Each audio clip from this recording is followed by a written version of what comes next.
So class, welcome to the lecture number 26 of the course. So in this lecture, we will start with the discussion with the principal components of the HVDC station.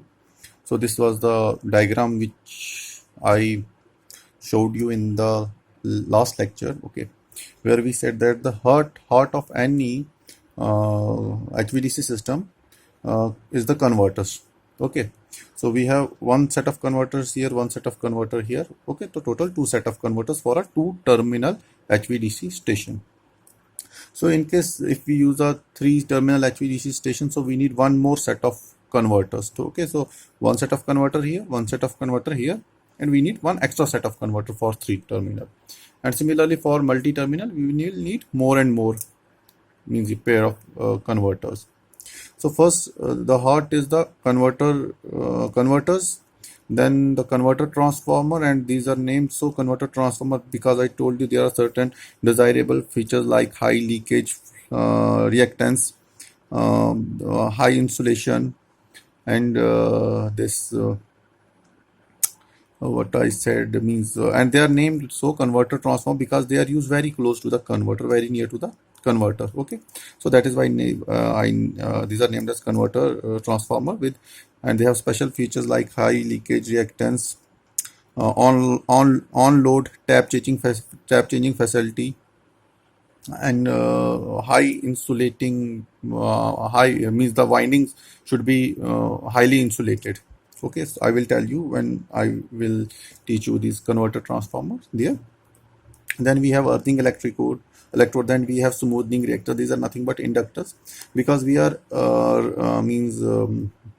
operating this HVDC system in a constant current mode of operation. Constant current mode of operation means IDC is constant and it is at its rated value. It always remains at its rated value. Okay, so for keeping the IDC constant, we need some smoothing reactor here, means inductors of high ratings to keep the current constant, and we vary the voltage here at the converter station by changing the this pulses, converter pulses. Okay, then we have conductor, we have earthing electrodes, okay, and many more things. So first I will discuss about the heart of the HVDC station, that is the converter. So this is lecture number 26. Okay, so converters as I told you, converters are nothing but the heart of any HVDC system, because it is because of these converter we are converting AC into DC and then DC back into AC. Okay, but the means when we convert AC into DC, it is called as rectifier. The converter is called as rectifier, and when we convert DC power back to AC power, that converter is called as inverter. And we can change the mode of operation, means we can make the converter to act as inverter, and we can make the inverter to act as rectifier, and this way the power flow will reverse. The power will flow in the reverse direction. Okay, so I am talking about a two terminal HVDC station. So for a two terminal HVDC station, it uses two set of converters at each end in case of a two terminal HVDC station, and in case of multi-terminal we need multiple set of converters. Okay, for two terminal we are using two set of converters, one at the sending end and other at the receiving end. So this sending end converter, what it does, it simply converts AC power into DC power. Okay, that means that the converter, sending end converter, acts as a rectifier, and the receiving end converter, it what is that, it converts the DC power back into AC power, means it acts as an inverter. But we cannot say which converter is acting as rectifier and which converter is acting as inverter unless until we don't know the direction of power flow. Only if we know the direction of power flow, then we can say, okay, this converter is acting as inverter and the other converter is acting as rectifier, by knowing the power flow. Now these converters, we are using different means suppose we are using thyristors in HVDC. So if we are using thyristor, what is the maximum voltage and current rating of a thyristor, of a single thyristor? The maximum current and voltage rating, suppose the voltage rating is few kilovolts and the current rating is few kiloamperes. Okay, So, but our DC means pod system, HVDC system, it is used to transfer bulk power, and it operates at higher voltages, plus minus 500 kilovolt Rihan Dadri link. It operates at a plus minus 500 kilovolt HVDC link, which is a bipolar link. So if I am using a single thyristor, it has a maximum capacity of space 4 kilovolt. Suppose I am using a single thyristor which has a maximum voltage rating of 8 kilovolt and current rating of 4 kiloampere respectively. Okay, and we are required to transmit the power at a voltage of plus minus 500 kilovolt. Okay, so it is not possible for a single converter with this rating, this voltage rating, to withstand this voltage. So what we do to increase the voltage and the current rating, we, instead of single thyristor, I am connecting a number of thyristors in series. Okay, and to increase the current rating, I will connect the number of thyristors in parallel. Okay, this way I can increase the current as well as the voltage rating of the converter. So it is not a single, if I am showing it in a diagram here, it is not a single converter. Basically, it is a three-phase converter. It is not a single three-phase converter, but a group of three-phase converters that are connected in series and parallel. Okay, only then we are able to, means 8 volts is the kilovolt, suppose 500 divided by 8. So it will be 2 4s are 2 25s are 2s are 2 1s are 2 2s are 2 5s are. So it will give me near about to 62.5, means 63. This is not a one converter. These are 63 converters that are connected in series for a 500 kilovolt. This because I say this is 500 kilovolt. So for this 500 kilovolt, I will need 63 SCRs here and 63 SCRs here. So this will give me a string of SCRs that are connected in series and parallel. So this string of SCRs that are connected in series and parallel, it is called a valve. Okay, so that is why I am writing, to achieve higher voltage, current ratings, higher current voltage and current ratings, several thyristors are connected in series and parallel to form a valve. Okay, so I am saying for a 500 kilovolt system, I need a number of strings that are connected in parallel. For example, here I am saying that suppose my system is operating at 50 kilovolt and the current is 1 kiloampere. Voltage rating is 50 kilovolt, HVDC voltage rating is 50 kilovolt and current is 1 kiloampere, for example, though it is much more than this. So I am using a single thyristor and I am saying suppose the rating of a thyristor is 5 kilovolt. Okay, so how many thyristors I need for this 50 kilovolt? I will need 10 thyristors. Okay, suppose this is one thyristor, it is connected in series with another second, and similarly I have 10 thyristors in the system. Okay, so but you know that the overload capacity of these switches, it is very small, means it is 5 kilovolt. It cannot be loaded beyond 5 kilovolt. If it was loaded more than 5, suppose 5.5 kilovolt or 5.1 kilovolt, it will get damaged. Okay, suppose I am saying there is a problem in this thyristor number 2. What do you mean by a problem in thyristor? Means it get damaged, and by damage we need means puncture. It will get puncture. Okay, this is a puncture. The current will flow straight, means it will be a short circuit. Okay, so if it will get puncture, this thyristor will get puncture. So how many thyristors are there? No, there are 9 thyristors. And what is the voltage? Voltage is 50 kilovolt. So capacity of each thyristor is 5, but the operating voltage is 50, and the number of thyristors that are left, no, they are 9. So all the 9 thyristors, they will get overloaded. So what will happen? All the 9 remaining healthy thyristors, they will get damaged due to overload. So what we do, we take a safety margin. We consider a safety margin. We say no, instead of 10, we will not go for 10 SCRs. We will go for more than 10 SCRs. Suppose we will go for 12, 13, 14 switches. Okay, for 10, 12 is enough. Okay, so we are not going for only 10. We need 10, but we will go for 12. In case there is a problem in one switch, okay, there is a problem in one switch, the other switches will not get overloaded. Okay, so because the moment you will come to know, okay, this switch is damaged, then you will have to turn off the system that may take some time, and during that time these other switches will get damaged. So what will happen, you have some extra switches, okay, even if this will damage, others will not get overloaded, and what you can do later, you can remove this switch, and you can use a healthy you can use a healthy SCR, you can replace it by a healthy SCR, and the system will again be restored. Okay, so here damage means puncture, simply it will get puncture. So to increase the voltage rating, what are we doing? We are using series combination of SCRs, and to increase the current rating we are using parallel combination of SCRs. Okay, so this was just the start of the converters. Okay, so this is a converter transformer, this is a converter station, so it should have certain desirable features. Means, no, I will not talk about converters, I will talk about valves, because we are operating a system at higher voltages. So let us talk about valves, let us not talk about these converters. No, it is a valve, a group of switches connected in series and parallel, it will form a valve. So what are the desirable switches of a valve? One of the desirable feature of any valve is the same as that of a switch, simple switch. So the most important desirable feature is that during the conduction mode, during the conducting phase, the switch should not offer, or the valve should not offer any resistance, or a very low, or should offer a very low resistance to the current flow.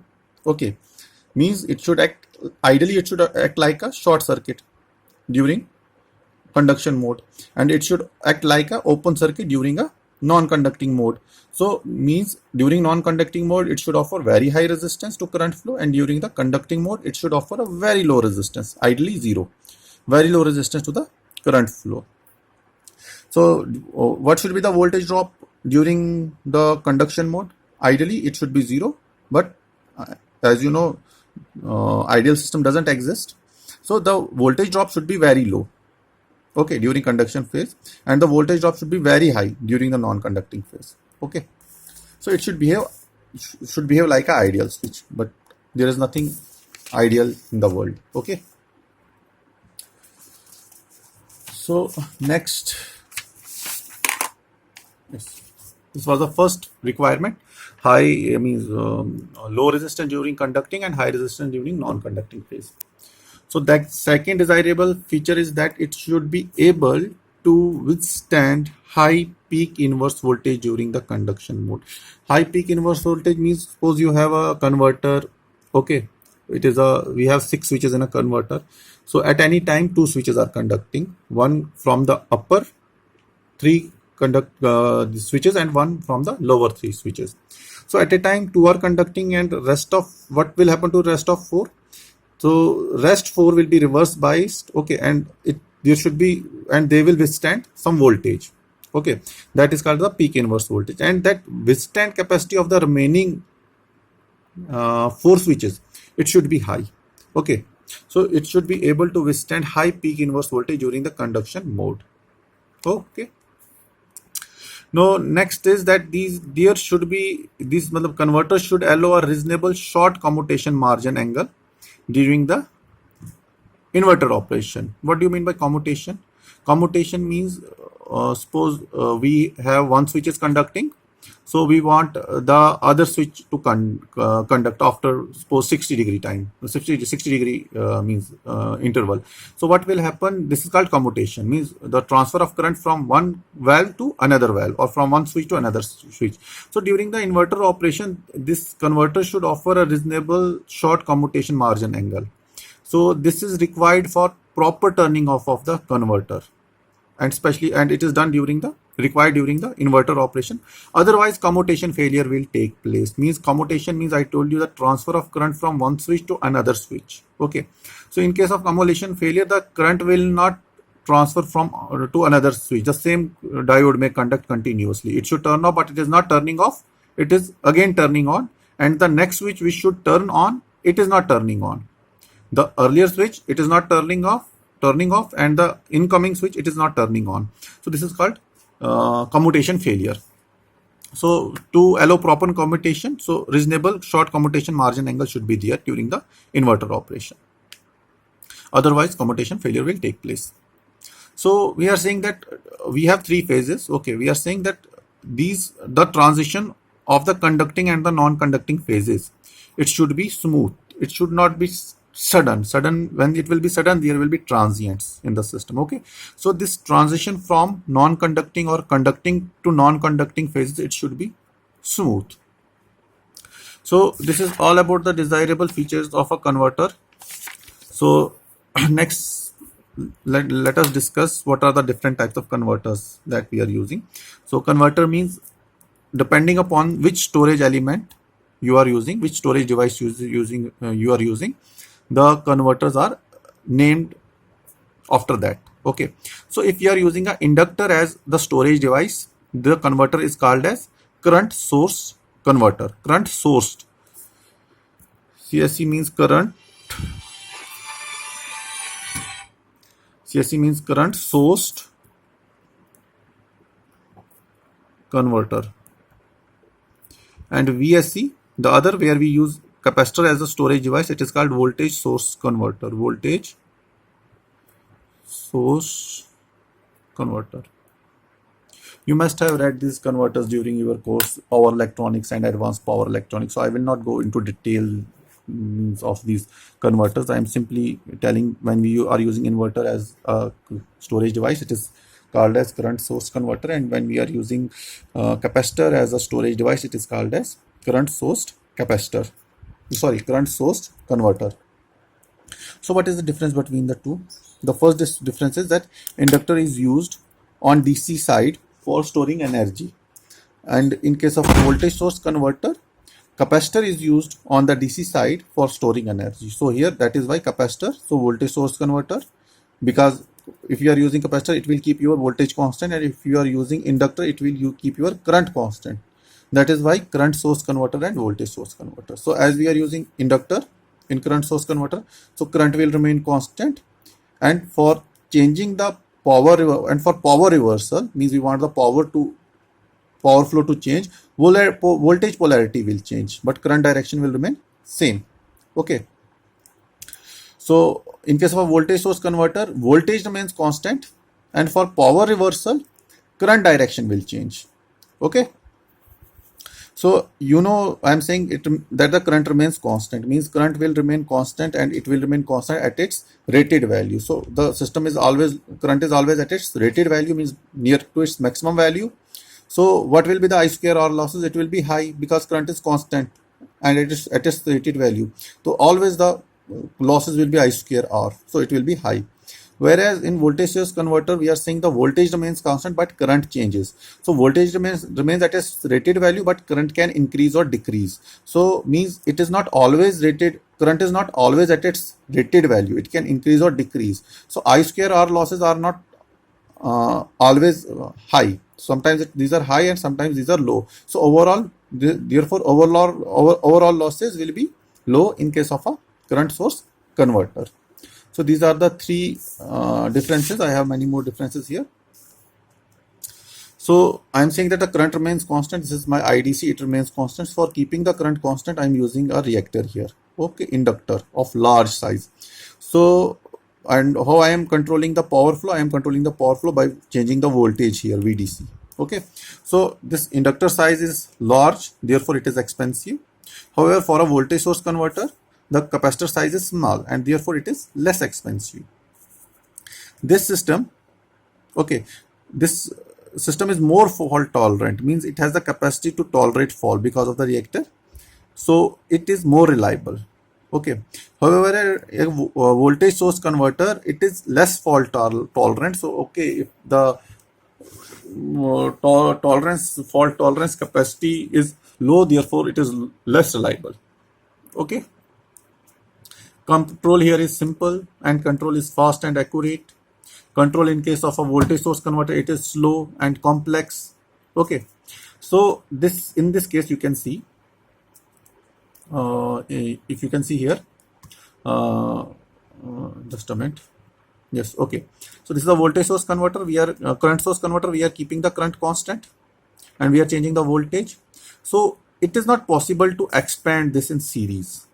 Okay, however, in case of a voltage source capacitor, voltage is kept constant, so it is possible to expand it in series. Okay, This is current source converter is used where we want to keep the current constant, and in HVDC we are operating the HVDC system in a constant current mode of operation. So that is why we are saying this current source converter they are used in HVDC system, and this voltage source converter they are used in SVC, static VAR compensator, STATCOM, etc. Okay, so filters. So in these cases we are using voltage source converter. So this was all about the all about the converters that are used in HVDC system. Means converters for higher rating we are using series parallel combination, means valves. But for taking the safety margin into consideration, we are not using some extra number of switches, thyristors. So even if one thyristor will fail, still we are able to run our system smoothly. Then we talked about the desirable features of HVDC system, this converter station. So desirable features were that it should be like an ideal switch, should offer minimum resistance and low voltage drop during conduction phase, and should offer high resistance and very large voltage drop during the non-conducting phase.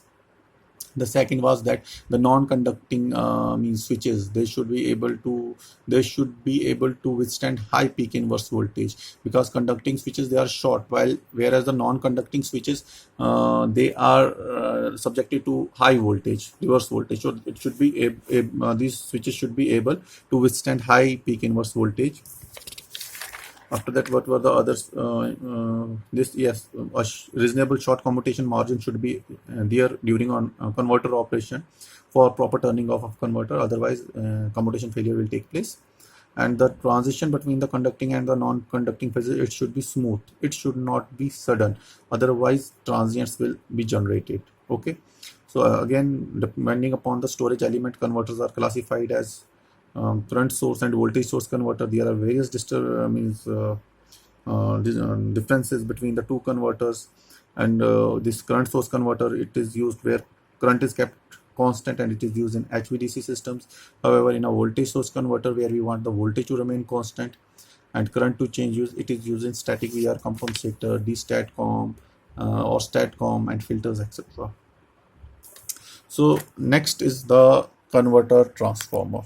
Okay, so converter transformers are named so because it is located very near to the converter station. That is why we are calling it a converter transformer. And this converter transformer is very costly,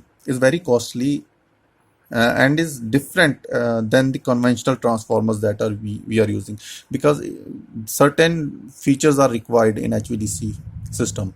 So cannot use simple transformers in HVDC systems. So because of these special features, the cost of the HVDC system will this converter transformer will go very high as compared to the conventional transformers that we are using. Okay. So for example, we are saying that due to switching of the converters, due to turning on and off of the converters, huge transients are generated. Okay, so if these huge transients are generated due to the switching operation here, huge transients will be generated in the system. So these transients will flow into the converter in this converter transformer. So what will happen if they will enter the converter transformer? They will pass through the converter transformer. They may cause damage or losses. They may increase the losses in the converter transformer. Therefore, the converter transformer is designed to withstand such transients without getting damaged. Okay, so what are these transients we will see. Okay, so this is one of the feature I am saying, that it should be able to withstand the transients that are generated due to the switching operation of the converters. Okay, for a 6-pulse operation, a conventional 3-phase transformer are used. For example, I am saying here, this is my IDC conductor, this is my reactor, this is my switch, and this is a simple 3-phase. For a 6-pulse operation, a simple 3-phase converter is used. 3-phase transformer is used. So I have 3 phases here, 3 phases here. This is a transformer and this is a switch. So this is a simple 6-pulse operation, because in one cycle we are getting 6 pulses on the DC side. Okay, so one cycle of AC we are getting 6 pulses on the DC side. So this is a simple 6-pulse operation of the converter. What will happen if we will use 12-pulse converter configuration? So you can use 6 pulse as conventional 3-phase transformer use, or you can use three single phase transformers you can use here. Okay, so these three single phase transformers, they are means 120 degree apart from each other in space. So still you can get 6 pulse operation. Okay, so for a pulse 12 pulse converter configuration, so the following arrangements are used. Number one is you can use 6 single phase 2 winding transformers, 6 single phase 2 winding transformers. So, and the second configuration is 3 single phase 3 winding, 3 single phase transformers are but 3 winding transformer. But the most commonly used method is 2 3 phase 2 winding transformer. So I am using 2 3 phase 2 winding transformer, 2 winding transformer here. Okay, so this will give me 6 pulse, this will give me 6 pulse, so total pulses will be 12. So one will be star star and other will be star delta. One transformer will be star star connected and the other transformer will be star delta connected. Only then we will get a 6 pulse or 12 pulse operation. Otherwise, if we will star star and star star, then these 6 pulses they will overlap and overall we will get 6 pulses. So we need a star star and star delta configuration to get 12 pulse mode of operation. Okay, so in case of an HVDC system, it is not possible to use the winding close to the yoke of the transformer. Why? Because potential of the winding is very winding connection, potential of the winding connection is determined by the conducting valves. Okay, so which valve is conducting, which is not conducting, it depending upon that, this winding potential depends on that. Okay, so therefore it is not possible to use winding very close to the yoke. So what we do is we use very high insulating material here, okay, to protect our yoke. Okay, so this point I will continue in the next class, because this I am not completing this topic here, converter transformer, because I haven't discussed special features till now. I haven't discussed any special features. So this was the first special feature for solving this problem. What should be the changes in the design, what changes are required in the designing of the transformer. So it will be discussed in the next lecture. So this was all about today's lecture. So in case of any doubt, you know what to do. You can call me, you can WhatsApp me, you can drop a message in the Google Classroom, or we can have a interaction class at the end of this week. Okay, thank you very much.